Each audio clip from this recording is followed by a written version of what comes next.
Our fine friends from ESPN and all they do for our sport. Andy, thanks for having all your folks in here. Appreciate it very much. And up next is Jimmie Johnson. He is the six-time NASCAR Sprint Cup Series champion. He drives the number 48 Lowe's Chevrolet for Hendrick Motorsports. He's the defending Daytona 500 champion. And Jimmie, maybe just talk about how your first few days of Speed Weeks went, how your Daytona 500 car is, and maybe your outlook on defending this race championship. Yeah, so it's been a decent week. We very competitive in the unlimited race, and spun out there off of 4, which was kind of a weird deal to have a single car spin. But learned a lesson, and certainly learned about the car setup some and how to avoid that from happening again. So I was bummed to be a part of that because I felt like starting dead last as we did and to work our way to second and really get that bottom lane working and pulling along the guys behind us, that we had a very strong car and a great chance to win the unlimited. And the next morning was half marathon. That was far better than the unlimited. Actually finished. Let's see, qualifying, it turned out okay. I mean, we expected to be a little faster than that. It's tough down here. You really have to take a lot of chances to produce speed and lap time. And we've been neutered over the years and show up in qualifying trim, pretty much in race trim, and make sure that nobody gets in trouble and everything's okay. So we've got a great race car, though. I think it's going to race just fine. It's a car we had a lot of success with last year, and then the updates have been made to it, and it'll be real competitive. We lost our car in the unlimited, so not that we were going to draft in practice before that, but we really aren't going to draft now. And then tomorrow is tomorrow night's race. We need to watch ourselves because we're down to one good race car. We have other stuff at home, but we really don't want to bring it down here. We like the car that's sitting over there ready for the 500. Questions for Jimmie, if you have one, raise your hand. We'll start right here. Gentleman from SB Nation, then we'll go to Jim, and then to Mike. Jordan Bianchi, SBNation.com. Jimmie, how do you approach tomorrow? I mean, are you aggressive? Do you try to get to the front to get a good starting position Sunday, or do you just kind of lay back, let things happen, and let the chips fall where they may? The safest place really is leading. So if you're able to get that done, and typically the guys racing for the lead are the ones you trust the most.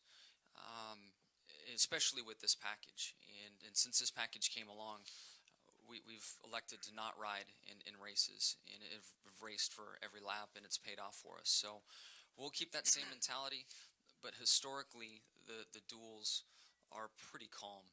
Guys, everybody has an agenda to save the race car and to be smart, and we really don't see big crashes and multiple car incidents in the duels. So we're counting on that as well. But when the green falls, we're going to go racing. We just need to make smart decisions and hope we get through the race with a good straight race car.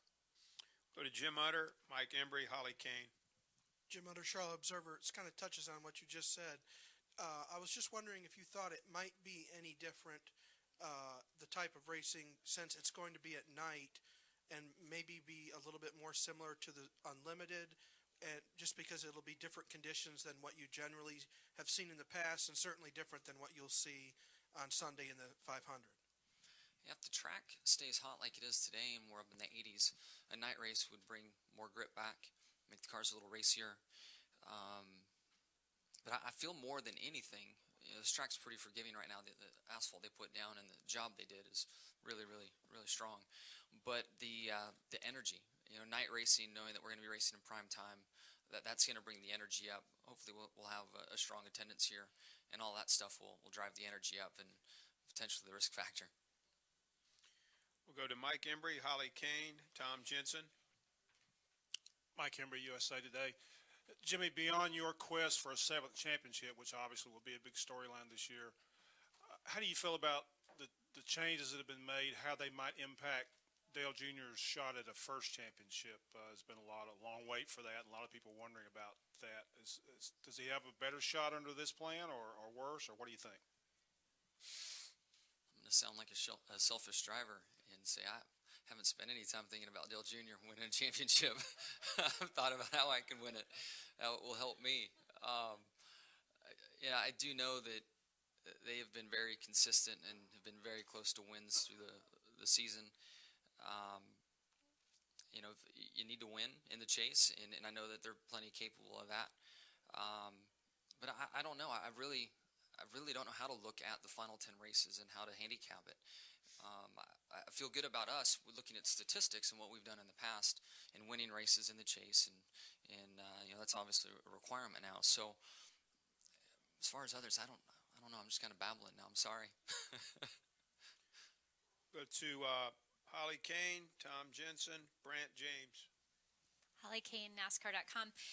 Jimmie, there have been a lot of storylines in Speed Weeks already with Danica, with the 3 on the pole and things like that. Does it almost feel, even though you're the defending winner, even though you've, you know, going for your 7th championship, that you're a little bit under the radar, and you kind of cool with that, having things be elsewhere?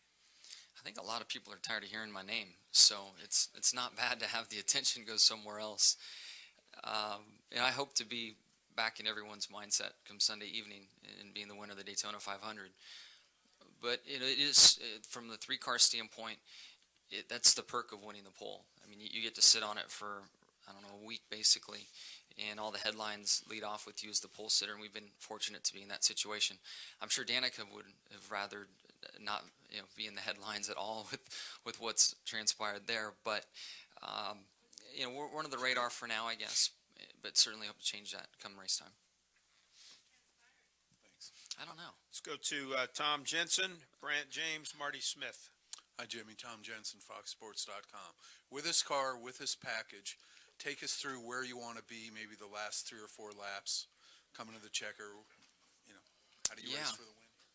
I was trying to experiment with that in the Unlimited when I spun out, and was truthfully trying to pass the 11 off of 4 to see what would happen from the exit of 4 to the stripe and how things would play out. Didn't make it very far and ended up wrecked, but looking at how small the field was towards the end of the race and the fact there was some passing, it really is leading towards a you know, it's going to be a revolving door, and I'm not sure you're going to want the lead until you come off of turn 4. Somebody's going to have a run, you know, 2nd car back, 3rd car back, and come up through there. So I think there's a chance for a lot of passing come Sunday. Go to Brant James, Marty Smith, Alan Cabana. Brant James, ESPN.com.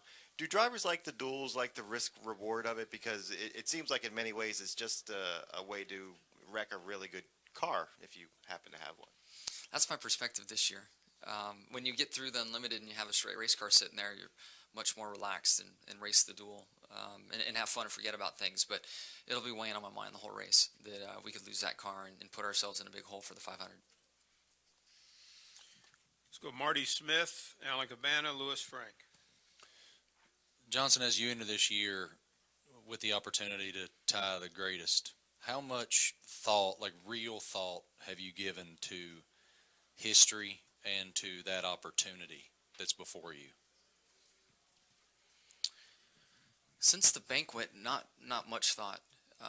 At the banquet and some of the stories that followed and were around it and the questions that were asked had my mind much more present with it. But I got in the off season and relaxed and let go of racing, and it was really nice to get into January and not have racing on the brain at all. Yeah. Guess we have power in some areas still. Keep going, Jimmy. We haven't missed a beat. Okay, cool. Yeah. Go ahead. So, the racing gods trying to tell us something here with your question? So I haven't put a lot of thought into it. It's a huge opportunity.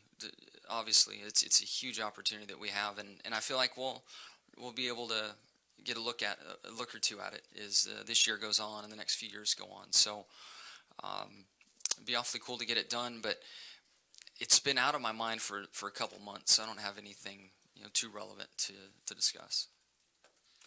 Let's go to Alan Cabana, Lewis Frank, Dave Coleman. Alan Cabana, NASCAR.com. Right here. When the Hendrick engine started having issues on Saturday, did do you ask any questions? What was your reaction, and have they updated you on what, if anything, they've done since then to alleviate that?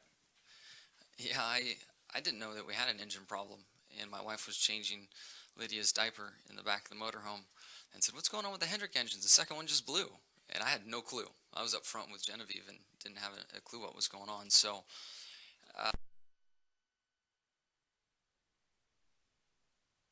heard what the final outcome is. I know there were some parts and pieces they were looking at, and they inspected an engine that was in the one car and decided that there weren't any issues there.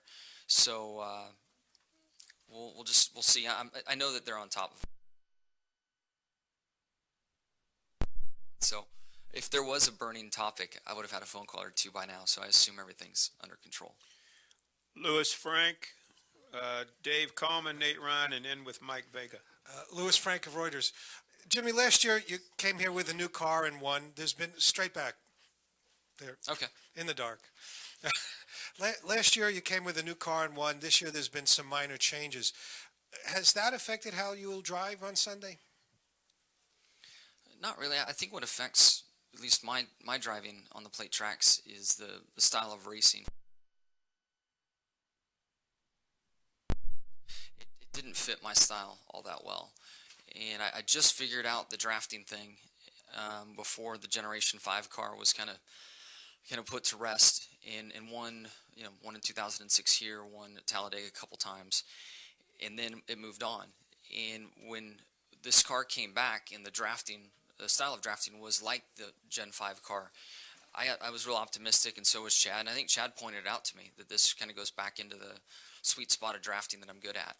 And it certainly showed that last year with the 2 wins at 4 of the plate tracks, and certainly a threat to win all 4 of them. So it's more the style than necessarily the rules package. And the rules haven't been changed that much coming back this year. I think the goal was to create more passes for the lead, and I'm feeling good about that. I think that's going to happen. It'll be interesting to see what drivers do. Right away in the Unlimited, when the one car had control of the race, he went to the top and got us all single file. So some of it is still in the driver's hands and when we decide to race. But from what I saw, when we want to race, I think we've got a really sporty package right now, and we can make passes happen. Dave Coleman, Nate Ryan, and end with Mike Vega. Go ahead. Dave Coleman, Milwaukee Journal Off Sentinel. to your left, Jimmy. To take a left at Holly, right. It worked. Exactly. Even in the dark. One of the consistencies of your team going back to the start, besides you and Chad, is Ron Malik. You guys were together before you got there. Can you just talk a little bit about your relationship and your history with Ron and what he's brought to the program over these dozen years? Sure. See, so I first met Ron when I was racing the Herzog's off-road truck, and I think I met him at the Crandon racetrack, and he was working for Pro Power Engines, and they had engines in some trucks, and Billy Schleiper was a friend and around and introduced me to Ron. And then a little time passed, and I've ended up I think back in California and moving around and relocated to North Carolina. Kept up with Billy Schleiper, letting him know where I was going, what was happening. And after I got to North Carolina, the Herzogs decided to go ASA racing and bought Baker Motorsports. And when that happened, I told Billy, hey, I'm coming to Wisconsin. Where do I go? I mean, you know where the Baker shop is. Where do I get an apartment? What do I do? So he gave me a few places to look at. And I could probably afford it on my own to get an apartment, but I was looking for a roommate. And Ron was working for Pro Power and was living above the engine shop in this room filled with fumes, which may explain a lot about Ron's personality. But he was living above the engine shop and working on Al Schill Jr.'s late models and also working on the engine side of things for Pro Power.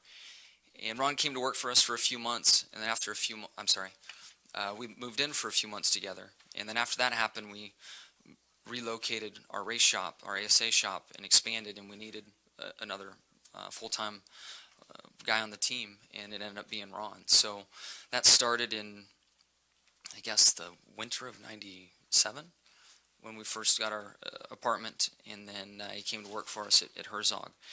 And we've been together ever since. He came to the Nationwide team, and then when I left the Nationwide team and came to Hendrick Motorsports, that Chad hired Ron to come over there, and he ended up being the car chief, I think, after the first year. I think Jason Burdett was our car chief the first year, and then Ron has been there, for everything, and really has been responsible for my cars and things being bolted together mechanically sound since '98. Let's go to Nate Ryan, Yep. and then to Mike Vega. Nate Ryan, USA Today Sports. Jimmy, you were talking, you kind of already touched on this, but last year at Talladega, you got out of your car, the fall race, and were kind of perplexed about why there weren't more guys pulling out of line and drafting, and it was single file. And this race a year ago, Daytona 500, also was kind of single file. Do you expect that that's going to be different this year based on what you saw Saturday, based with the rules? And was it just a case of guys were still filling out the Gen 6 car in year one, and now they're more comfortable with it this year? There's a vibe on the track that really dictates that, and what dictates it as well is who's leading. And there are a few drivers that it's a great move, it works very well, but they would prefer to ride around the top of the track and tow that train. And once you're there long enough and a handful of laps go down and everybody's riding around the top, everyone subconsciously or consciously commits to sitting in line up there, and you'll see one or two guys try to move down and try to create something, and they just fall to the back of the line. And once that happens, once that vibe changes, you're stuck with it for a while. It's really weird, and it happened that way in the Unlimited, and after I think Tony tried and Carl tried, there was a bunch of attempts. Finally, enough drivers were agitated to ride in single file that we went to the bottom, we had a long enough line, and were able to get to the front. So it's a weird environment, and it's so unpredictable because you're dealing with all these individuals and the decisions they make. And then again, there's that kind of vibe on the track that if you pull out a line, if the bottom lane doesn't work out, you go from running 5th to 15th or 25th or something like that. So you're weighing your risk versus reward. And at Talladega last year, I was blown away, especially after they took the white, that second, third, fourth did not try to make a move to get by the one car. And everybody sat there in single file around the top. That was a bizarre one for sure. Final question, Mike Vega. Jimmy, how you doing? Up to your left, Jimmy. Two-parter, if I may. First, Andy Petrie was in here talking a little bit about the dominance that they had when he was with Dale Earnhardt and they were winning their championships with RCR, and how they would go into the garage area and there was hardly anybody who would speak to them. And yet he said that you seem more eminently likable to everyone in the garage and more approachable, and people talk to you. Is it important, and when did you sense that you had gained some acceptance from your peers? When was it after you won your first race, your first championship? And is acceptance from your peers and respect mutually, both are things that are important to you? And B, who's in your Final Four when you're filling out the bracket here for the Final Four in the NASCAR playoffs?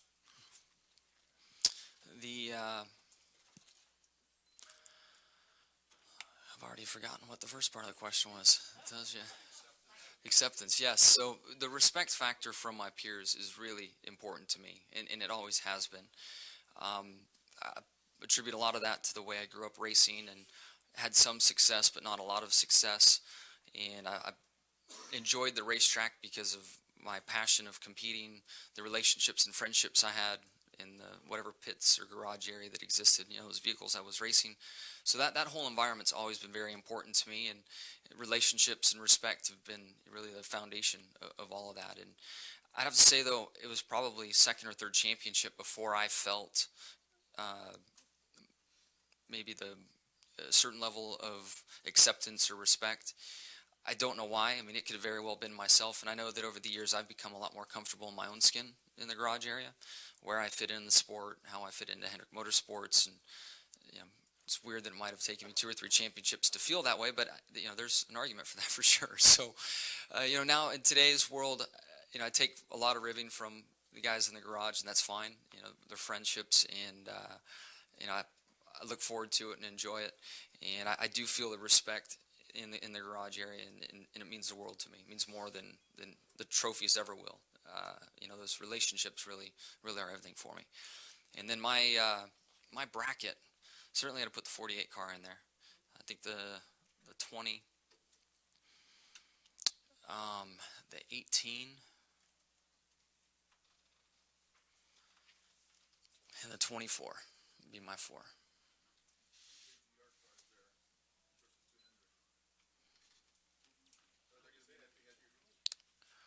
I guess I'm going off of how we all run at those 3 tracks leading in, and those are the first 3 faces that came to mind from Martinsville, Texas, and was the other one Talladega? Talladega. Talladega. I guess Talladega could be anybody, but Martinsville and Texas, those are the faces I saw fighting off for the win. Jimmie, thank you for coming in here, and good luck the rest of this week. Cool, thank you.